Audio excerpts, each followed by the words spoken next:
సాంస్కృతిక సారథి సంఘ డైరెక్టర్ గారు, అదే విధంగా పెద్దలు, తాత్వికులు, సీనియర్ నాయకులు, మా అందరికీ మార్గదర్శకులు బిఎస్ రాములు గారు, మా అక్క సోదరిమణి పోరాట యోధురాలు పిఓడబ్ల్యూ సంధ్య గారు, అదే విధంగా ఆడ లక్ష్మీపతి గారు, సోదరిమణి మాధవి గారు, మీ అందరు పత్రికా మీడియా సోదరులకు అందరికీ నమస్కారాలు.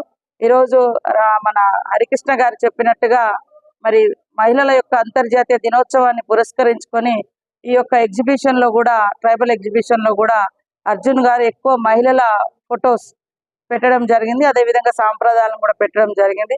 ఆడవాళ్ళ యొక్క అందము ఆనందమే కాదు, వాళ్ళ యొక్క శక్తి సామర్థ్యాలను కూడా ఈ యొక్క అంతర్జాతీయ మహిళా దినోత్సవం చర్చకు పెట్టింది.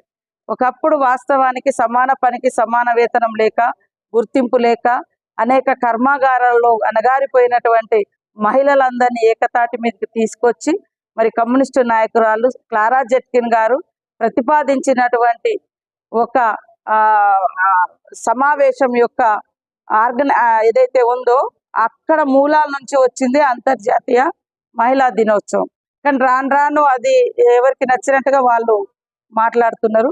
కానీ అంతిమంగా అంతర్జాతీయ మహిళా దినోత్సవం రావడానికి మాత్రం శ్రామిక మహిళల హక్కుల కోసం ఈ యొక్క దినోత్సవాన్ని ఐక్యరాజ్య సమితి గుర్తించుకొని ప్రకటించడం జరిగింది.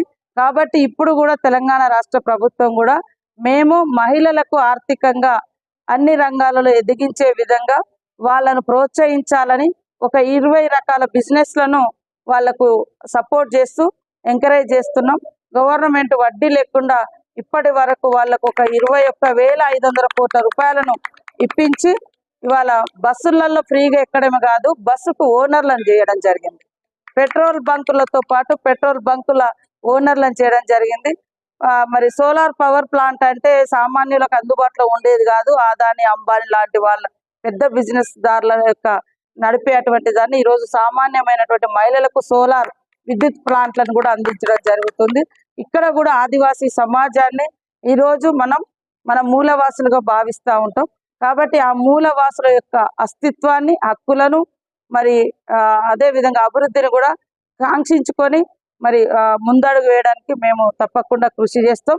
ఇలాంటి పెద్దల యొక్క సహకారాలు, అడ్వైస్ కూడా, సూచనలన్నీ తీసుకొని రాబోయే కాలంలో మహిళల యొక్క మంచి పాలసీని, మంచి విధానాలు, అదే విధంగా వెనుకబడ్డ వర్గాల యొక్క అభ్యున్నతికి కూడా పెద్దల యొక్క సూచనలు, సీనియర్ల యొక్క సలహాలతోటి వారు ఇచ్చేటువంటి విధి విధానాలను కూడా ఈ గవర్నమెంట్ తీసుకొని ఖచ్చితంగా పేదరిక